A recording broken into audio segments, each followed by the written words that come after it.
this little clip right here from this gameplay is really explaining exactly why I think attack weight is not the correct item as a jungler, and I think you're going to get a lot more value out of something like a focus band. So if you can just stick around at least for the first 3 minutes of this video, you'll see a good in-depth math explained reasoning as to why I think this is the case. So this gameplay is going to be covering some Decidueye. First things first, let's talk about Decidueye's ability. He is going to deal 20% more damage to enemies that are in a distance. Okay, so it's when they're far away from you. Now there are exact numbers on the math cord, but essentially it's just if you're far away from the enemy and you're hitting them, you're going to do 20% more damage. Now I believe this is on the edge of his kiting circle when you're holding your basic attacks. You can see there's that circle around him. If he's further away, so if they're on the edge there, you're going to deal 20% more damage. Okay, now the attack weight. It's a really straightforward item. Each time you score, you get 12 attack stat added to your character, and you start with 18. So essentially you're going to get 90 attack stat if you're fully stacked with the attack weight. Now, don't get me wrong, this is really, really freaking good. Like, this is insanely strong, but I think as a jungler, not quite. Let's have a look at Spirit Shackle. Now, you might understand the basics of the mechanics, but the damage, if you're charging it to its maximum, it scales like crazy with the attack. And as well as this, at level 11, you get 15% damage increase when the enemies are lower, so it's execution, and that is stacked on top of the already increased attack per shackle, so that's really, really strong.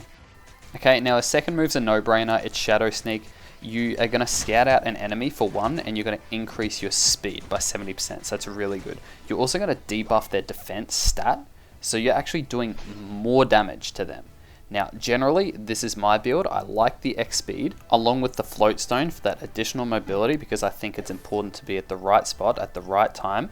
Muscle band because that's got really good rip on the objective and it's that additional damage. And you're going to be able to rip enemies with larger health to lower, especially when they're on full health. So you're going to be able to rip them a little easier. And then the focus band, just because I think staying in the fight longer and having presence in those pivotal points is really, really important. Now let's get to the math. If you want to pause it and have a look, absolutely go for it, but I'm just going to guide it through with a little bit of coverage each by each. We're going if you use focus band or if you use attack weight. So if you're using the attack weight and you're not using the focus band, let's assume that you are fully stacked with 6 stacks. You're going to deal an extra 400 damage per shackle.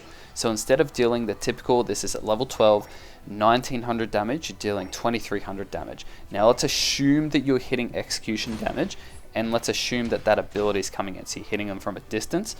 That's going to calculate to be about 3800 damage per hit. Now that's a lot of damage. Now if you consider this with the focus band, so you don't have those attack weight stats, you're going to be doing about 2600 damage. So that's a difference because this right here is the crux of my point.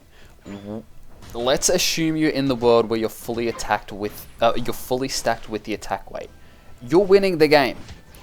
You're flexing at this point. You're just ripping damage on them. You're higher level. You've got more experience. Your lane is won, so you've got more Pokemon on your team who are doing more damage to them.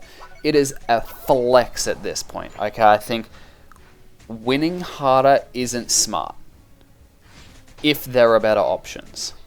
Okay, if you decide to swap out that item with something like the focus band, this item is going to be able to help you when you're in a losing position because it's going to put you in a position where, let's say you're struggling at an objective and you're able to kite away, you might be able to fire off an extra 2 or 3 shackles in those situations.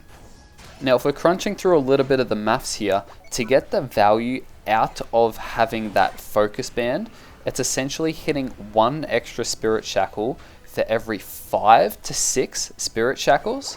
Now, it's for me, it's not a case of consistently when your damage is coming in the game. It's a case of at those pivotal points, are you able to do the damage? Now, if you are using an unstacked attack weight, you are getting minimal value. Minimal value. Even if it's fully stacked attack weight and you're in a losing position, you're still going to be able to hit that extra shackle and make up the damage value. Okay, now, not to say that having that focus band allows you to push harder at a first gank, especially with a squishy character. It allows you to follow up and do damage, and it allows your laners to get some stacks in. So it's got phenomenal value early. And then in that mid game, in that second and third quarter, you are going to be able to put your team in a winning position if you were losing. Okay, I'm not here saying that the attack weight is a bad item. I'm saying it is an unnecessarily greedy item for a jungler. Maybe I need to do a tier list for what is good with the attack weight, because it seems to be a little bit of a point of confusion. Are you using it on Greninja? Well, sit down and do the maths for yourself. I think it's greedy. I think it's super, super greedy. Yes, you're going to be able to do a lot more damage, and yes, you're going to be able to get those executions. But if you're in a losing position, generally that's not what your team needs. Your team needs your presence as a jungler, and your team needs you to do just that extra little bit of damage in those extremely pivotal moments. Yes, you're going to do less damage consistently throughout the game. That doesn't matter. If you're using a Pokemon like Decidueye, 100k is standard. Okay, I'm not here to flex. I don't know how much damage I get. I think it's about 99k or something like that in this gameplay. That to me is meaningless if I'm not able to do good damage and provide good presence for my team at key points. Okay, I think damage is super overrated. I think people are getting really, really greedy, and they're not really reflecting and having a think about, hang on a minute, is my build helping me win when I'm in a bad position? This makes a lot of people tilt. They go, oh, well, I was jungling and my lane sucks and I wasn't able to get my stacks in, so that's why I lost. It's like, okay, well, you're going to win every time. If you're getting your stacks in as the jungler and your lane's winning and you're fully stacked, you guys are like, you guys are like in a gym as like a bodybuilder with a bunch of 12-year-olds, like outlifting them. It doesn't matter. It's like, yeah, we get it. You're ahead, you're big, you're huge. Like, that's, it's so unnecessary. I need to stress this because it's a massive, massive point of confusion. If you want to win more consistently, then you need to put yourself in the most optimal winning position when you're losing, not when you're winning.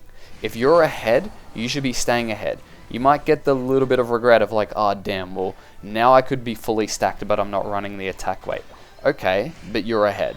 So now how are you going to figure out to stay ahead, and how are you going to utilize that extra item that you've picked? Maybe on, I think the focus ban on Decidueye is really, really helpful.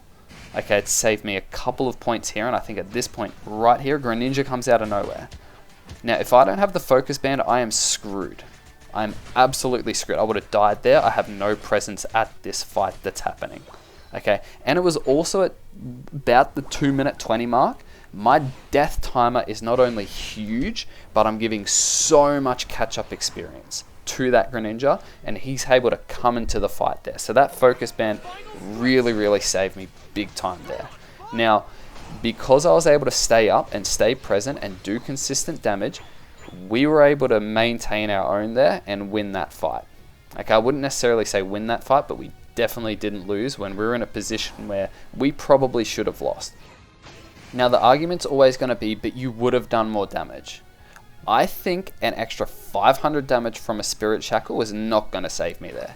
Being alive and having the sustain was absolutely pivotal in that moment of the game. Yes, I did less damage, but it put our team in a winning position.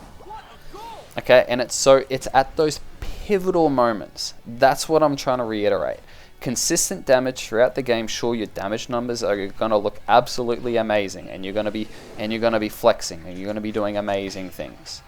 Okay, yes, all of that is lovely, but I think if you can put yourself in those good positions, in those positions where you should be losing, if you can maximize your chances of winning from those points in the game, you're going to notice a big, big, big difference. So it's little things like, so let's summarize. Do I think the attack weight is a bad item? No. Attack weight is an amazing item, but it's not the right call. It's not the most optimal call as a jungler. I think it's really greedy. Maybe you disagree. Maybe you've had some amazing experiences with it, but I just think it doesn't help you win when you're in a losing position. There are better options. Does that mean the focus band is always the better option? No. It depends on your Pokemon. As a laner, the attack weight, like non-negotiable on Lucario, non-negotiable on Aegislash. So it's an amazing item. Let's not get that confused. But full offense can be super greedy.